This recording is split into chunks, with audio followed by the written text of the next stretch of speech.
Last अभी देखो हम लोगों ने ब्रीदिंग का जो प्रोसेस है वो कंप्लीट कर लिया था, उसके साथ हमने पल्मोनरी वॉल्यूम्स और कैपेसिटीज भी देख ली थी। ठीक है, अब हम चलते हैं सर हमारे नेक्स्ट टॉपिक के ऊपर अकॉर्डिंग टू एनसीईआरटी। तो अगला जो टॉपिक आपके पास है that will be the exchange of the gases.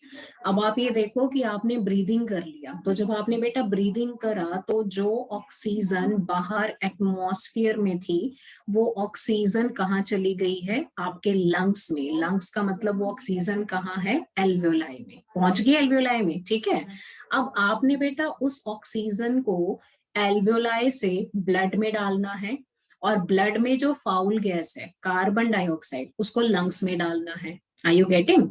Basically यहाँ पर जो आपके फाउल गैस है उसको आपने कहाँ डालना है? फाउल गैस जो है उसको बेसिकली हमने ब्लड से लंग्स में डालना है, और लंग्स से ऑक्सीजन हम कहाँ डालेंगे? आपके ब्लड में डालेंगे। तो this is called exchange of gases. इसको क्या बोला जाता है? Exchange of gases. तो एक्सचेंज ऑफ गैसेस बेटा कहाँ होगा? पहली बात देखो, एल्वियोलाई जो है वो मेन साइट है for the exchange of gases. अब आप एल्वियोलाई को मेन साइट क्यों मानते हो गैसेस एक्सचेंज का? क्योंकि एल्वियोलाई जो है पहली बात वो सरफेस एरिया इंक्रीज करते हैं। ठीक है, तो alveoli increase the surface area for the exchange of gases. Surface area exchange करेंगे। एंड दूसरा, these are supplied by the blood vessel. जो एल्वियोलाई है वो किससे सप्लाई होते हैं? ब्लड से, highly richly supplied with the blood. So obviously they help in the exchange of gases. तो सबसे पहले जो एक्सचेंज ऑफ गैसेस है वो कितने फैक्टर्स के ऊपर डिपेंड है? Now this is very important question for the NEET exam, ध्यान से देख लो। गैसेस का एक्सचेंज जो है बेटा वो तीन फैक्टर्स के ऊपर डिपेंड है।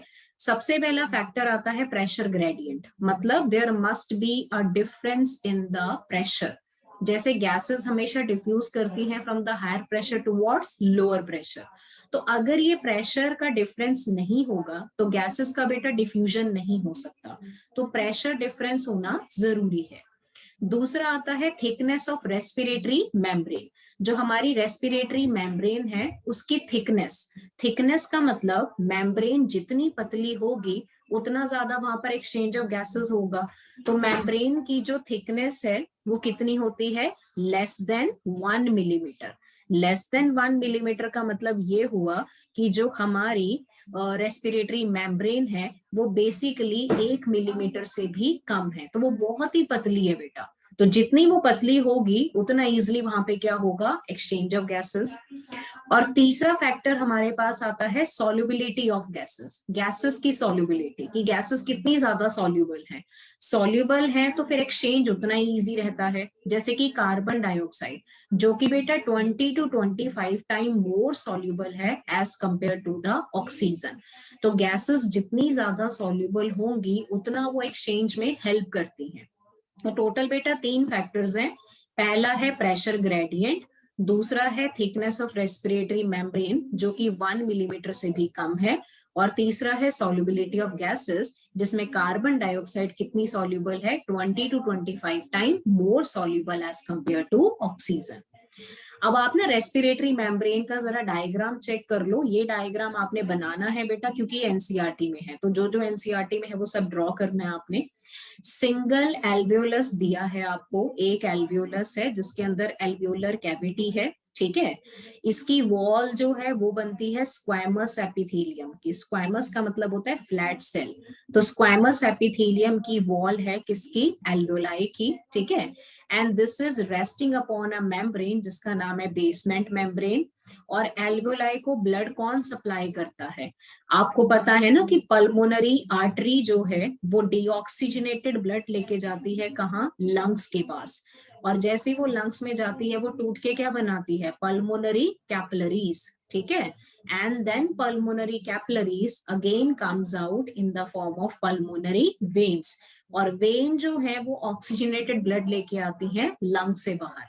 पता है ना आपको ये सारा रूट? ठीक है, तो ऑब्वियसली बेटा लंग्स के अंदर हमें क्या मिलेगा? लंग्स के अंदर तो पल्मोनरी कैपिलरी मिलेगा ना। सो this is the pulmonary capillary जिसको हमने लिखा है ब्लड कैपिलरी।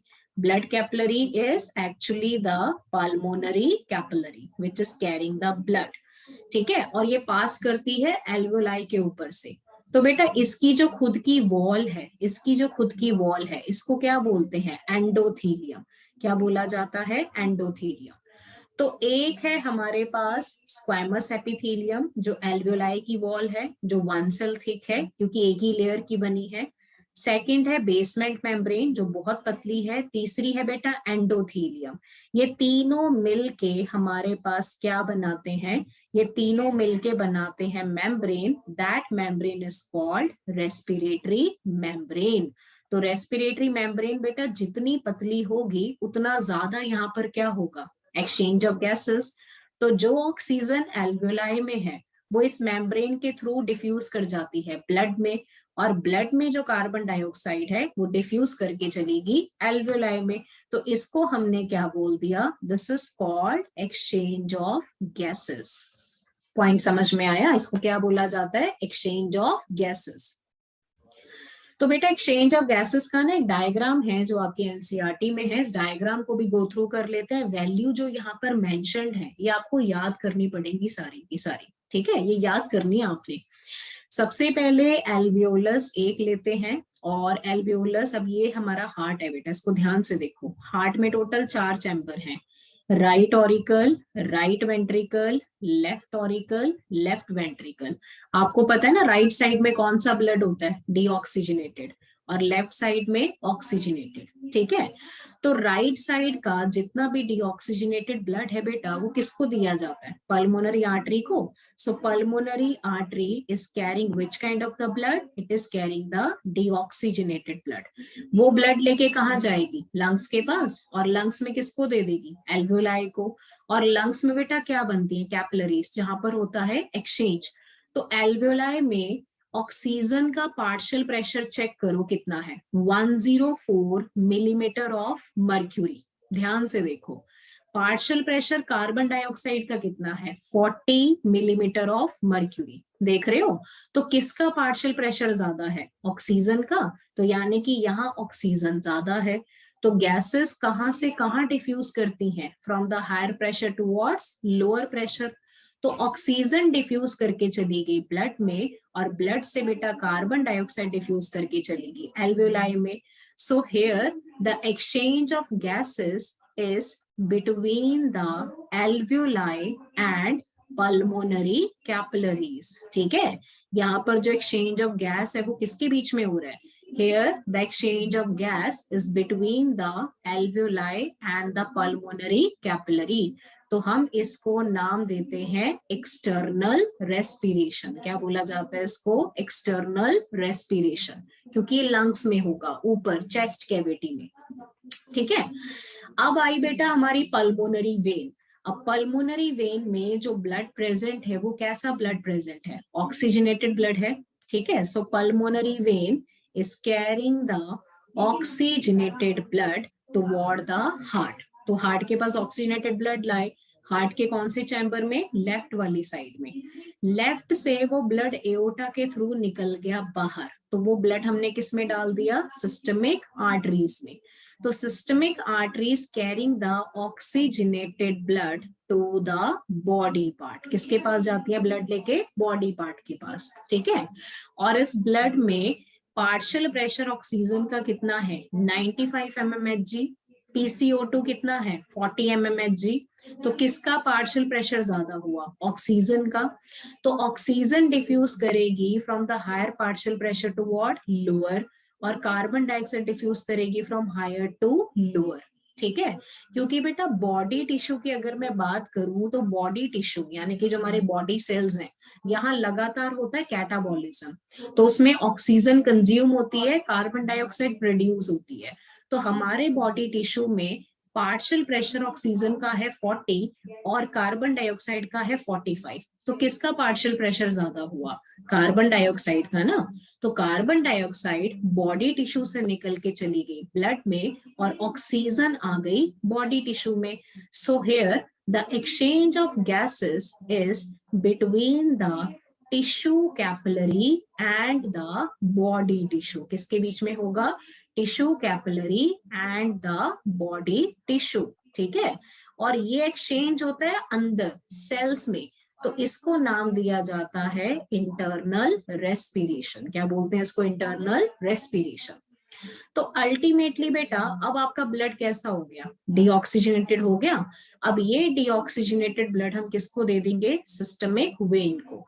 तो systemic when carry the deoxygenated blood from the body, organs और टिश्यू। टिश्यू से कौन सा ब्लड लेके जा रही है? डीऑक्सीजनेटेड। और यही डीऑक्सीजनेटेड ब्लड वो किसको दे देगी? राइट साइड को। तो फिर से बेटा यही सर्कुलेशन स्टार्ट हो जाएगा। पॉइंट समझ रहे हो? तो this is called exchange of gases. आपने ब्रीदिंग तो कर लिया, ब्रीदिंग में जो एयर है वो एल्वेलाई में पहुंच गई, लेकिन हम उसको एल्वेलाई से डालेंगे आपके ब्लड में, और फिर ब्लड उसको लेके जाएगा बॉडी पार्ट के पास। तो दो जगह पे एक्सचेंज हो रहा है बेटा। पहला एक्सचेंज ध्यान से देखो, पहला एक्सचेंज किसके बीच में हो रहा है? It is between the alveoli and the pulmonary capillary. ये है हमारा पहला एक्सचेंज, इसको बोलते हैं एक्सटर्नल रेस्पिरेशन। दूसरा एक्सचेंज कहाँ होगा? Between the tissue capillary and body tissue. This is called internal respiration. हाँ जी बेटा, this slide is clear to everyone in the class? Point समझ में आ गया सभी बच्चों को? Put the thumbs up on the screen. ठीक है, तो एक्सचेंज ऑफ गैसेस भी हो गया और ब्रीदिंग भी हो गया, और इसी के साथ हम लोगों के पल्मोनरी वॉल्यूम्स एंड कैपेसिटीज भी हो गई। All clear? ठीक है, चलो यहाँ पर बेटा एक्सचेंज हम लोगों का फिनिश हो चुका है। तो एक्सचेंज में याद रखो कितने फैक्टर्स इन्वॉल्व हैं। टोटल 3 फैक्टर आपको चाहिए, ठीक है। और 3 फैक्टर में सबसे इंपॉर्टेंट है रेस्पिरेटरी मेम्ब्रेन। मेम्ब्रेन बनती कैसे है? मेम्ब्रेन में टोटल 3 लेयर्स आती हैं। कौन कौन सी लेयर्स बताई थी मैंने? एक बार स्लाइड रिपीट करो। पहली है आपकी स्क्वैमस एपिथेलियम जो एल्वेओलाई की वॉल है। Second basement membrane. तीसरा एंडोथेलियम। तीनों मिलके क्या बनाते हैं? रेस्पिरेटरी मेम्ब्रेन, जिसके अक्रॉस आप क्या करोगे? Exchange of gases. तो ये रेस्पिरेटरी मेम्ब्रेन कैसी होनी चाहिए? पतली होनी चाहिए। जितनी पतली होगी उतना इजिली वहां पर एक्सचेंज ऑफ गैसेस होगा। पॉइंट इज क्लियर बेटा? तो यहाँ पर एक्सचेंज ऑफ गैसेस हो चुका है हमारा फिनिश। अब एक्सचेंज ऑफ गैसेस के बाद आता है ट्रांसपोर्ट, लेकिन ट्रांसपोर्ट हम आपको नेक्स्ट लेक्चर में करवाएंगे। अभी पहले मैं आप लोगों को यहाँ पर बता देती हूँ regarding the regulation of respiration. Transportation बाद में करते हैं, पहले रेगुलेशन कर लेते हैं आज जरा, ठीक है। देखो बेटा, रेगुलेशन में बेसिकली आप लोगों के पास है क्या यहाँ पर? रेगुलेशन में ब्रीदिंग को रेगुलेट करने के लिए ना 2 तरह के सिस्टम होते हैं। एक आपका न्यूरल सिस्टम है और एक आप लोगों के पास आता है chemical control. You have 2 type of the control. सबसे पहले बात कर लेते हैं न्यूरल कंट्रोल की। न्यूरल का मतलब ये हुआ कि जो सेंटर आपके ब्रीदिंग को रेगुलेट करेगा that is present in the nervous system. तो नर्वस सिस्टम में एक पार्ट है मेडुला ऑब्लोंगाटा और एक आपके पास है पॉन्स वेरोलाई। दोनों बेटा ब्रेन के पार्ट है। मेडुला का जो सेंटर होता है वो सबसे इंपॉर्टेंट सेंटर है। So it is the main respiratory rhythm centre, जो सबसे ज्यादा रिस्पॉन्सिबल है ब्रीदिंग रेगुलेशन के लिए। So name the most important center which regulate the breathing. It is the medulla, which is called respiratory rhythm center. ठीक है।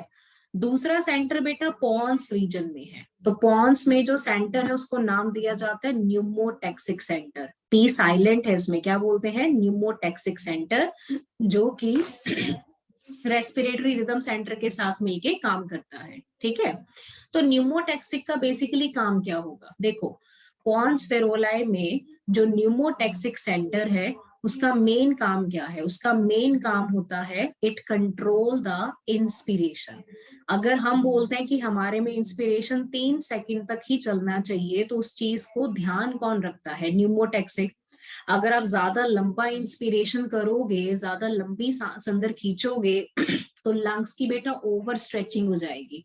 तो over stretching से आपके लंग्स खराब हो सकते हैं। तो इनसे लंग्स को कौन प्रोटेक्शन देता है?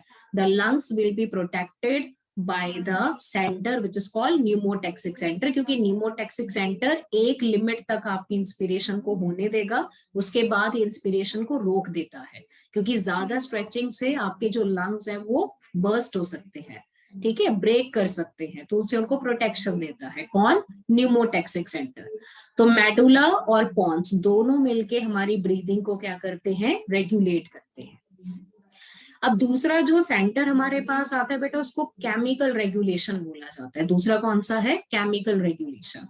केमिकल रेगुलेशन में एक हमारे पास आते हैं कीमो रिसेप्टर। कीमो रिसेप्टर उनको बोला जाता है विच डिटेक्ट द केमिकल चेंज, जो किसी भी तरह के केमिकल चेंज को डिटेक्ट कर सकते हैं। ऐसे रिसेप्टर्स को कीमो रिसेप्टर बोला जाता है। ठीक है, जैसे ब्लड में सपोज करो कार्बन डाइऑक्साइड ज्यादा हो गई, कार्बन डाइऑक्साइड ज्यादा होगी तो ब्लड विल बिकम डीऑक्सीजनेट। इस चीज को डिटेक्ट कौन करेगा? Chemo receptor. तो एक कीमो रिसेप्टर है जो कि पेरिफेरल कीमो रिसेप्टर है, और एक बेटा मेडुलरी कीमो रिसेप्टर्स है। ठीक है, मेडुलरी कीमो रिसेप्टर्स वो हैं जो कि मेडुला के पास प्रेजेंट हैं, क्योंकि मेडुला में है रिदम सेंटर, सबसे मेन सेंटर। तो जो कीमो रिसेप्टर मेडुला के पास है उनको बोला जाता है मेडुलरी कीमो रिसेप्टर। अब ये किसके लिए सेंसिटिव होते हैं? They are highly sensitive to the carbon dioxide and hydrogen ion.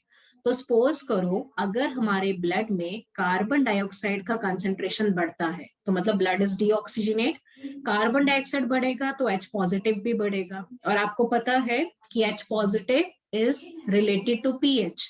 H positive बढ़ने का मतलब पीएच कम हो जाना, मतलब ब्लड कैसा हो जाएगा? एसिडिक हो जाएगा। तो ये कीमो रिसेप्टर क्या हो जाते हैं? एक्टिवेट हो जाते हैं, क्योंकि इनको पता लग जाता है कि कार्बन डाइऑक्साइड बढ़ चुकी है, अब वो कार्बन डाइऑक्साइड हमें बाहर निकालनी है, बिकॉज वो एक तरीके की फाउल गैस है। Point is clear. दूसरा बेटा पेरिफेरल कीमो रिसेप्टर्स हैं। पेरिफेरल कीमो रिसेप्टर जो है वो हमें मिलते हैं एओर्टिक आर्क और कैरोटिड आर्टरी में। कैरोटिड आर्टरी वो आर्टरी है जो ऑक्सीजनेटेड ब्लड लेके जाती है ब्रेन के पास, और एओर्टिक आर्क में आता है एओटा, जो कि हार्ट से बाहर निकलता है। It is also carrying the oxygenated blood.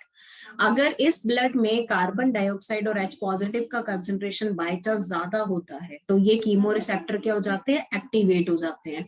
तो एक्टिवेट होंगे तो फिर आप में एक्सपीरेशन करवाएंगे। एक्सपीरेशन का मतलब रिमूवल ऑफ फाउल गैस। लेकिन बेटा एक चीज का ध्यान रखना है कि जो ये कीमो रिसेप्टर्स है they are not sensitive to oxygen. Oxygen के कम ज्यादा होने का इनको कोई फर्क नहीं पड़ता। इनको फर्क किस चीज से पड़ता है? इनको फर्क पड़ता है आपकी कार्बन डाइऑक्साइड से, फाउल गैस से। अगर वो बॉडी के अंदर बढ़ गई तो H पॉजिटिव बढ़ेंगे, तो मतलब पीएच कम होगी, तो ब्लड विल बिकम एसिडिक। तो इन सब चीजों को कौन टेक केयर करता है? Chemo receptor. ठीक है, और ये कीमो रिसेप्टर आपके न्यूरल सिस्टम के साथ मिलके आपकी ब्रीदिंग को रेगुलेट करते हैं। जब कार्बन डाइऑक्साइड ज्यादा हो गई तो पता लग गया ना कि फिर तो आपको एक्सपीरेशन करना ही पड़ेगा, क्योंकि बिना एक्सपीरेशन के नहीं चलेगा। एक्सपीरेशन करो, फाउल गैस निकालो, उसके बाद you can go for the inspiration. So this is the regulation of breathing और respiration in case of human. हाँ जी बेटा, स्लाइड क्लियर है सभी बच्चों को? एक बार इसको जरा रिवाइज करो, मैं 2 मिनट का टाइम देती हूँ आपको।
एक बार ही बेटा मैं स्लाइड रिवाइज कर रही हूँ, ध्यान से देख लो जो जो आप लोगों का हो चुका है, जस्ट गो थ्रू इट। ठीक है, इसमें पहले हम लोगों ने ब्रीदिंग करा था, तो ब्रीदिंग में चेक कर लो, ये दो डायग्राम आपके एनसीईआरटी में है, जिसमें एक में एयर जो है वो एंटर कर रही है, दूसरे में एक्सपेल कर रही है। सो this is inspiration and expiration. Clear, ये डायग्राम आपने एनसीईआरटी वाला करना है। फिर उसके बाद हमने बेटा वॉल्यूम्स और कैपेसिटीज पढ़ी थी। वॉल्यूम में tidal volume, inspirate reserve volume, expirate reserve volume, residual volume, ये करा था।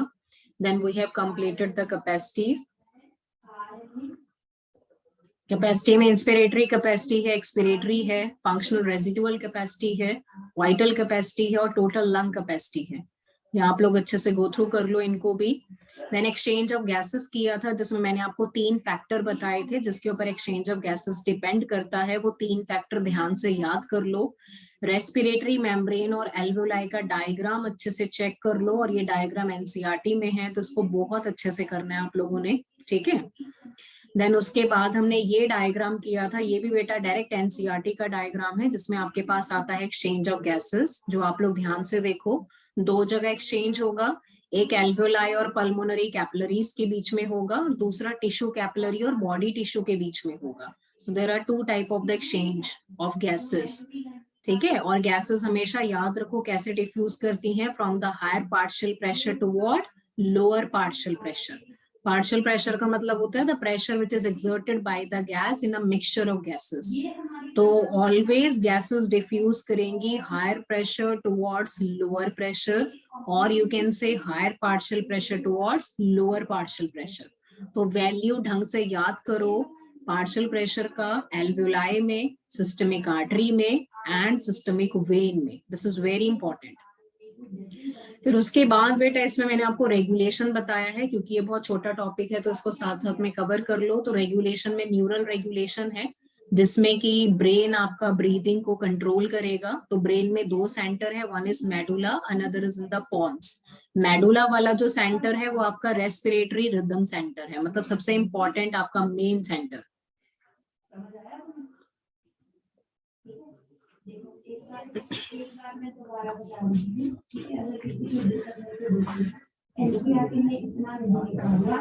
ठीक है बेटा, तो ये इसके बाद जो हमने सेकंड करा था वो आपका केमिकल रेगुलेशन था, जिसमें कीमो रिसेप्टर अपना रोल प्ले करेंगे। So chemo receptor help to detect the change in the blood. अगर ब्लड में कार्बन डाइऑक्साइड बढ़ता है तो मतलब फाउल गैस बढ़ गई, तो H पॉजिटिव भी बढ़ेगा, तो उससे पीएच कम हो जाती है, blood will become acidic in nature.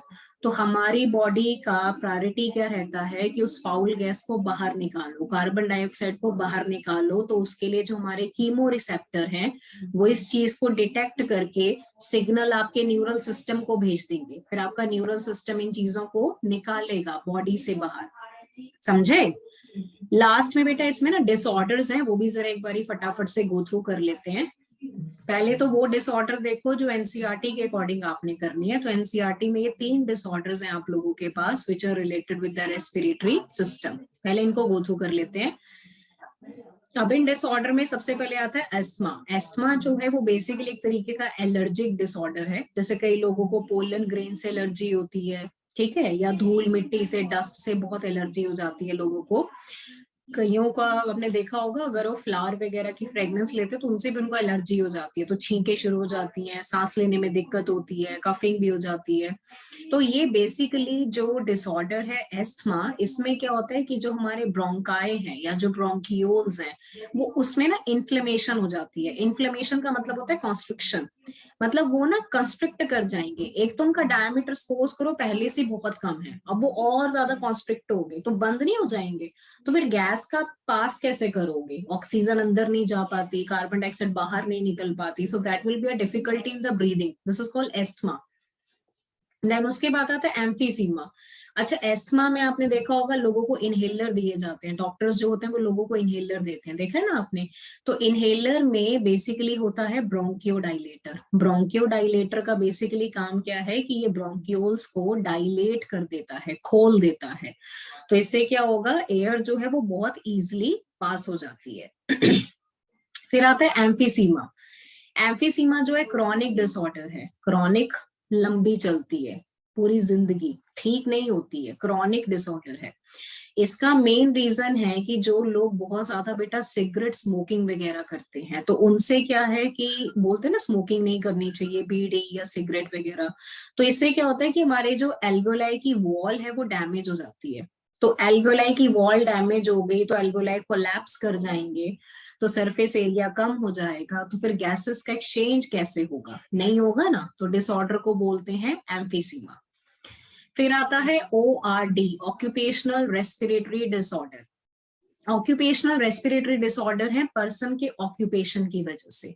जैसे कई लोग हैं जो ऐसी इंडस्ट्रीज में काम करते हैं जहां पर धूल मिट्टी और पॉल्यूशन बहुत है, जैसे सीमेंट की फैक्ट्री हो गई, स्टोन ब्रेकिंग फैक्ट्री हो गई, ब्रिक्स ईंटें वगैरह बनती हैं वो फैक्ट्री हो गई, जहां पर मिट्टी का एक्सपोजर ज्यादा रहता है, ठीक है। तो वहां पर उनको उसी इन्वायरमेंट में बेटा सांस लेना है, तो डेफिनेटली जब सांस लेंगे, ब्रीदिंग करेंगे, तो वो सारे डस्ट पार्टिकल बॉडी के अंदर भी जाएंगे और लंग्स तक भी पहुंचेंगे। तो लंग्स में होता है फिब्रोसिस। फिब्रोसिस का मतलब होता है प्रोलिफरेशन ऑफ फिब्रस टिश्यू, मतलब जो लंग्स में फिब्रस टिश्यू है उसमें लगातार बेटा ग्रोथ और डिवीजन हो जाती है, तो सेल जो है वो अनकंट्रोलेबली डिवाइड करते हैं, मतलब आप उनके डिवीजन को रोक नहीं पाओगे, तो ऐसे में क्या होता है कैंसर यानी कि ट्यूमर वो हो जाता है। तो it can lead to the lung cancer और द ट्यूमर, तो अल्टीमेटली लंग्स डैमेज हो जाएंगे, पर्सन की डेथ भी हो सकती है। तो इसीलिए जो वर्कर बेटा ऐसी जगहों पे काम करते हैं तो उनको रिकमेंड किया जाता है कि they should wear the mask, उनको ना फेस मास्क लगा के काम करना चाहिए, otherwise it can lead to a harm in the lungs, lungs को नुकसान हो सकता है, ट्यूमर या फिब्रोसिस की कंडीशन आ सकती है, तो इसीलिए उनको मास्क से अपना मुंह जो है कवर करना चाहिए ताकि कम से कम वो चीजें उनकी बॉडी के अंदर जाए। Point is clear. तो ये बेटा बेसिकली 3 डिसऑर्डर हैं जो अकॉर्डिंग टू एनसीईआरटी आपने करनी है। डीकॉम्प्रेशन सिकनेस में आपको बाद में बताऊंगी क्योंकि इसके 1-2 पॉइंट्स भी हमने डिस्कस करने हैं, अभी फिलहाल अकॉर्डिंग टू एनसीईआरटी चेक करो, तो एनसीईआरटी में आपको ये 3 डिसऑर्डर्स दी हैं, एस्थमा, एम्फीसीमा और एक आपके पास है ऑक्यूपेशनल रेस्पिरेटरी डिसऑर्डर। क्लियर।